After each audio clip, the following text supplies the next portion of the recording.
रयतेचे राजे छत्रपती शिवाजी महाराज, छत्रपती संभाजी राजे, छत्रपती शाहू महाराज, महात्मा ज्योतिराव फुले व महामानव डॉक्टर बाबासाहेब आंबेडकर या महापुरुषांना तिवार वंदन करतोय।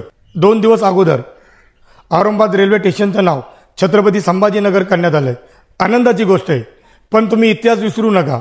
औरंगाबाद शहरामध्ये औरंगजेब राजाची एक हुकूमत होती, तिथला तो राजा होता, हेही विसरता कामा नाही। औरंगाबाद शहराचं जे डेव्हलपमेंट केलेलं आहे हे औरंगजेबच्या राजाच्या काळामध्ये झालेले, जसं बीबीचा मुकबरा, पानचक्की, औरंगाबादमध्ये 52 दरवाजे व 52 पुरे शहर त्यांनी बसवण्यात आलेले आहे। महाराष्ट्राच्या बाहेर, देशाच्या बाहेरून, विदेशातून लोक औरंगाबाद शहराला भेट द्यायला येतात। तो इतिहास तुम्ही खोडणार का?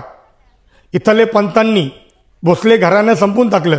छत्रपती शिवाजी महाराजांचं पूर्ण घराणं हे अनाजी पंतांनी संपून टाकलेलं आहे। छत्रपती शिवाजी महाराजांची पहिली समाधी कोणी शोधून काढली?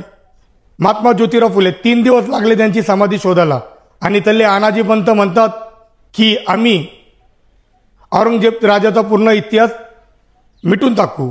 तुम्हाला इथं मिटवायचं असेल तर ते सगळं ज्यांनी जे औरंगजेब राजाने जे ऐतिहासिक वास्तव्य उभं केलेलं आहे, मी त्याला सरकारला बोलतोय की तुम्ही बॉम्ब लावून ते फोडून टाका आणि नवीन तसं डेव्हलपमेंट करा। बघा, तुमचं फक्त जाती धर्माची तेढ निर्माण केले, नावा धर्मामध्ये तुमचं राजकारण चालू आहे। औरंगाबाद शहरामध्ये काही ठिकाणी अजूनही एक हप्ता, एक दिवस, एक आठवडा पाणी येत नाही। रस्त्याची व्यवस्था बरोबर नाही। आता हल्लीच्या काळामध्ये औरंगाबादच्या महानगरपालिकेचे आयुक्त जी खान शिर्के यांनी गोरगरिबांचे घरं तोडलेले, इथल्या मोठ्या भांडवलशाही आणि ब्राह्मणशाही लोकांचे घरं तोडलेले नाही, धर्माची लढाई करून आपसामध्ये वाद निर्माण करतात। मी संपूर्ण बहुजन समाजाला, मुसलमान समाजाला विनंती करतोय, आपण एकत्र राहा, कारण की आता निवडणुकी आलेल्या आहेत, म्हणून यांनी रेल्वे स्टेशनचं नाव चेंज केलेलं आहे। काही आनंदाची गोष्ट आहे, काही हरकत नाही। छत्रपती संभाजी राजांच्या सैन्यामध्ये मुसलमान समाज पण होता, मोठ्या शूरवीरांनी गाजत होता। छत्रपती शिवाजी महाराजांचा इतिहास जिवंत ठेवायचा असेल, औरंगजेब राजाचा पण इतिहास जिवंत ठेवायला पाहिजे, कारण की तो राजे होते आणि हा शत्रू होता।